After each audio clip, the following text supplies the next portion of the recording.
ब्रिजिल, ब्रिजिल, yes, ये lungs को cleansing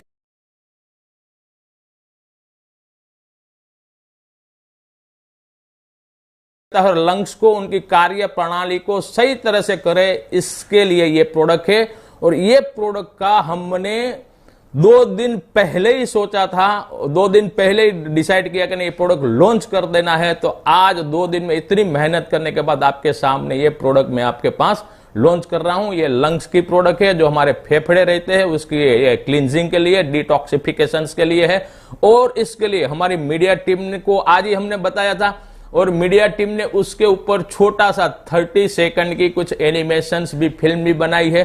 तो मैं मीडिया टीम से रिक्वेस्ट करना चाहता हूं कि ये जो हमारा ब्रिजिल है लंग्स के लिए प्रोडक्ट, उनका थोड़ा सा हाईलाइट आप बताइए।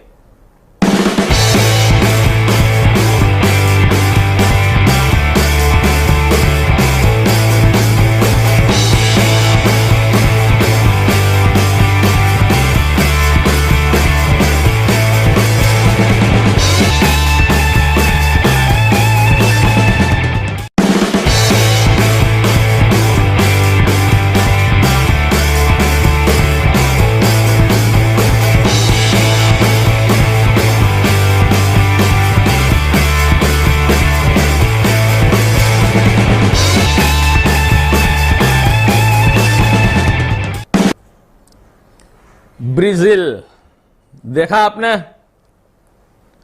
कैसा लगा? हो सके तो मुझे व्हाट्सएप करना ये प्रोडक्ट के बारे में। अब ये प्रोडक्ट के बारे में आपको संक्षिप्त में बताना चाहता हूं। इसके ऊपर भी हम अच्छा एक वीडियो बनाएंगे, लेकिन मैं एक संक्षिप्त में बताना चाहता हूं। जैसे तो आपको क्लियर हो गया होगा कि ये प्रोडक्ट किसके लिए है। इट इज लंग्स के लिए है। लंग्स को ये क्लींजिंग करता है, डिटॉक्सिफिकेशन करता है।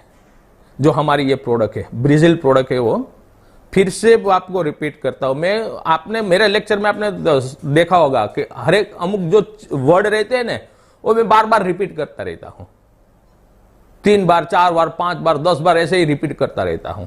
उसके लिए उसके ऊपर भी एक साइकोलॉजी है, क्योंकि जो वर्ड को हमें एम्फसाइज करना है, जिसको हमें, जो प्रोडक्ट को हमें सही मायने उसको मान देना है प्रोडक्ट के ऊपर, उनको इंपॉर्टेंस हमें प्रोडक्ट के ऊपर देना है, तो हमें वो उनकी जो हाइलाइटिंग जो पॉइंट रहते हैं ना, वो बार बार बोलना ही पड़ता है।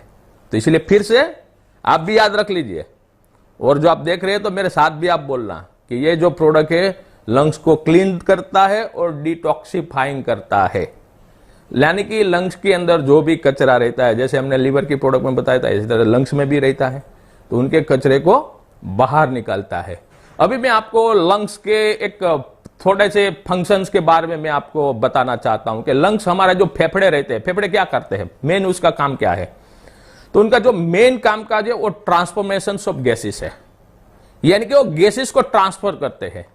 जो हम इंस्पिरेशंस ले रहे हैं, यानी कि हम श्वास अंदर लेते हैं, जो ये मैंने लिया, यानी कि ऑक्सीजन हमने लिया, हमारे फेफड़े में ऑक्सीजन आ जाता है। वो वेवरेस, और जो हमारी श्वसन रेस्पिरेटरी जो ट्रैक रहता है, जो सिस्टम रहती है, उसके थ्रू हमारे लंग्स में आते हैं। और छोटा सा जो वहां का लंग्स का जो पार्ट होता है, एल्वियो बोलते हैं, एल्वियो में ऑक्सीजन जाता है। एल्वियो में ऑक्सीजन वहां से जो हमारी जो छोटी छोटी जो ब्लड वेसल्स रहती है उसमें आती है।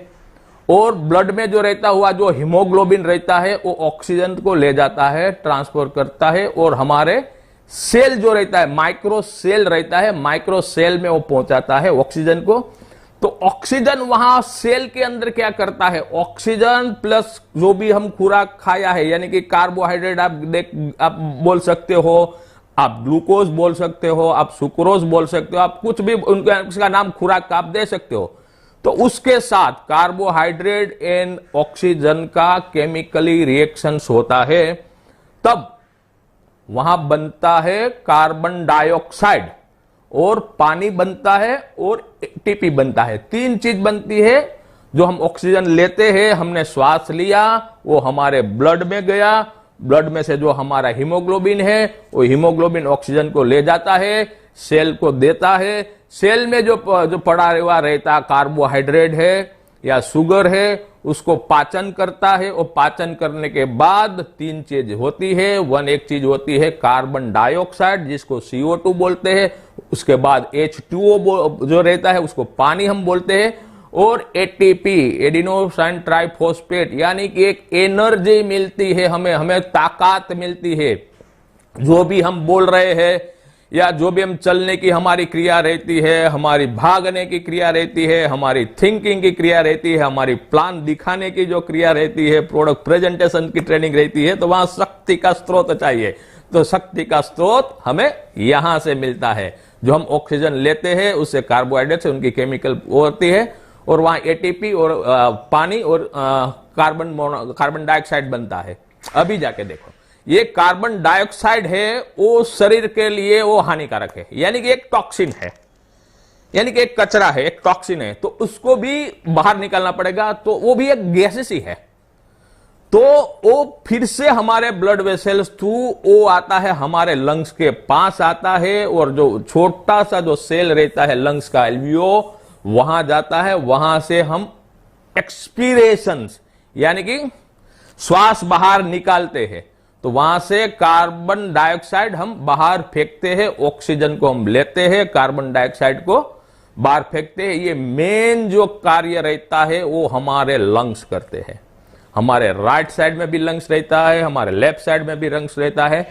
लेफ्ट साइड का लंग्स थोड़ा सा छोटा रहता है, क्योंकि लेफ्ट साइड में हमारा हार्ट आता है। तो हार्ट को जगह देने के लिए जगह भी चाहिए, इसीलिए हमारा लेफ्ट साइड का जो लंग्स रहता है वो थोड़ा सा छोटा रहता है। आप लेफ्ट साइड पे जब आप हाथ रखोगे तो धक धक धक धक धक जो दिखाई देता है वो हमारा हृदय की आवाज है। तो ये लंग्स का यानी कि गैस ट्रांसफॉर्मेशंस का मैंने आपको बात की, वो दो प्रकार से जो रहती है मैंने दोनों यानी कि बता दी, एक एक्सटर्नली बता दी और इंटरनली भी बता दी। यानी कि एक्सटर्नली ये हुआ कि हमने ऑक्सीजन बाहर के वातावरण से हमने लिया और कार्बन डाइऑक्साइड को बाहर निकाला, ये एक्सटर्नल हो गया। और इंटरनल जो मैंने आपको बताया कि वो blood through, haemoglobin through cells में जाता है, वहां कार्बोहाइड्रेट का मेटाबॉलिज्म करता है, डाइजेशन करता है, कार्बन डाइऑक्साइड बनता है, पानी बनता है और एटीपी बनता है, और कार्बन डाइऑक्साइड से फिर से लंग्स में ले जाता है, और लंग्स थ्रू हम उत्सर्जन क्रिया थ्रू यानी कि एक्सपीरेशन थ्रू हम कार्बन डाइऑक्साइड को हम बाहर निकालते हैं। यानी कि आप देखो कि हमारा लंग्स कितना एक वाइटल ऑर्गन है। हमने महसूस भी अपने कितने लोगों ने हमने किया होगा, खाली 3-4 मिनट के लिए जो हम श्वास लेना बंद कर दे ना तो हमें पसीना आ जाता है, और 5-6 मिनट के बाद तो राम राम सत्य है हो जाता है। तो ये लंग्स का बहुत ही अच्छी तरह से हमें देखभाल करना चाहिए। अभी मैं आपको बताऊं ये लंग्स की ये उनके डिजीज क्या रहते हैं और लंग्स कैसे वो इन्फेक्टेड होते हैं, लंग्स कैसे वीक पड़ जाते हैं। तो आज जो हमारा जलवायु व प्राणवायु, जो हमारा एटमॉस्फेयर में जो बहुत सारा जो टॉक्सिन्स फैला हुआ है, हमारा जो वातावरण है वो बहुत बिगड़ गया है। उसकी वजह से जो हम श्वास लेते हैं तो वो श्वास हमें पूरी तरह से ऑक्सीजन युक्त नहीं होती है, और दूसरा वायु रहता है, उनकी वजह से भी हमें ये लंग्स के जो हमारे फेफड़े के रोग है होने को शुरू हो जाते हैं। उसमें क्या क्या रोग होते हैं तो कि हम आप कॉमन जो होता है कि ब्रोंकाइटिस, यानी कि जो ब्रोंकस जो एक नड़ रहती है जो दोनों लंग्स में पाइपलाइन की तरह जाती है, उसको ब्रोंकस बोलते हैं। उसको ब्रोंकाइटिस यानी कि उनका सूजन होता है। उसके बाद ब्रोंकोलाइटिस यानी कि वो छोटी छोटी जो लंग्स के अंदर जो नड़ियां रहती है ना उसको ब्रोंकोलाइटिस बोलते हैं, उसके अंदर भी सूजन आ जाता है, उसकी वजह से होता है। उसके बाद जो लंग्स रहते हैं उसमें एक दूसरी 2 आवरण रहते हैं, एक बाहर का भी एक आवरण रहते हैं, उसको प्लूरल बोलते हैं। तो उसमें फ्लूइड रहता है प्लूर, तो प्लूराइटिस वगैरह वहां जो सूजन आता है तो प्लूराइटिस हो जाता है। ये बाहरी एटमॉस्फेयर से भी हो सकता है, इन्फेक्शंस की वजह से भी हो सकता है। और कॉमनली हम देखे जाए लंग्स में तो मेनली क्या होता है कि कफ एंड कोल्ड, यानी कि खांसी आना और ये हमें कफ निकलना, ये मेन लक्षण हमारे लंग्स जब बिगड़ते हैं तो हमें देखते हैं। और हम चलने में भी जो किसी को श्वासोश्वास की क्रिया में तकलीफें होने लगती है तो उसको भी लंग्स का कोई ना कोई प्रॉब्लम रहता है। जब सीढ़ी चढ़ते हैं या कहीं लोगों तो सोने के टाइम भी लंग्स का श्वास की तकलीफ होती है, श्वास ले नहीं सकते हैं, तो वहां उनको बहुत ही गंभीर रूप से उसको उनकी ये डायग्नोसिस करना पड़ता है। उसके बाद उनकी जो फॉलोअप ट्रीटमेंट है वो ट्रीटमेंट वो लेनी पड़ती है। और कई लोगों को तो मैंने बताया कि जो सोते टाइम भी उसको श्वास की तकलीफें रहती है, और कई लोगों को एक फेफड़ों से एक आवाज आती है, घर घर करके वो आवाज आती है, वो भी एक लंग्स का कार्य क्षमता जो रहती है कम हो गई है, ऐसा हम मान सकते हैं। तो उसके लिए जो अभी जो तक का जो भी उपाय है, अभी तक का जो उपाय है वो आपको मालूम ही है। मैं किसी कोई साइंस के ऊपर बात इतनी क्रिटिसाइज करना नहीं चाहता हूं, लेकिन आप लोगों ने नोटिस किया होगा कि बचपन में जब हमें कफ या कोल्ड जो हमें जो हो जाता था, यानी कि जुकाम सर्दी वगैरह जो हो जाती थी, तो हमारा दादी या हमारे मम्मी वगैरह एक अजवाइन जो हमारे घर में रहता है, हमारे किचन में अजवाइन रहता है, हमारे घर में लविंग रहता है, हमारे घर में तेज रहता है, तो वो अजवाइन की एक पोटली बनाते थे। आज मुझे अभी भी याद है कि जब मैं छोटा था तब मुझे एकदम यानी कि ज्यादा कफ हो जाता था। कफ जब हो गया था मुझे इतना कफ कि श्वास लेने में भी मुझे दिक्कतें हो रही थी और बाहर निकलने में भी दिक्कतें हो रही थी। तब जाके मेरी मम्मी ने, मेरी मां ने अजवाइन की एक पोटली बनाई और प्राइमस के ऊपर उसको थोड़ा सा सेका और मेरी छाती के ऊपर ऐसी तरह से घुमाने लगी और 15-20 मिनट तक उन्होंने रखा और मेरा कफ बाहर निकलने लगा, श्वास भी मैं अच्छी तरह से लेने लगा। तो कहने का मतलब यह है यहां कि हमारे पास इतना धरोहर है आयुर्वेद के अंदर कि ये सब चीजों से हम लड़ा जा सकता है।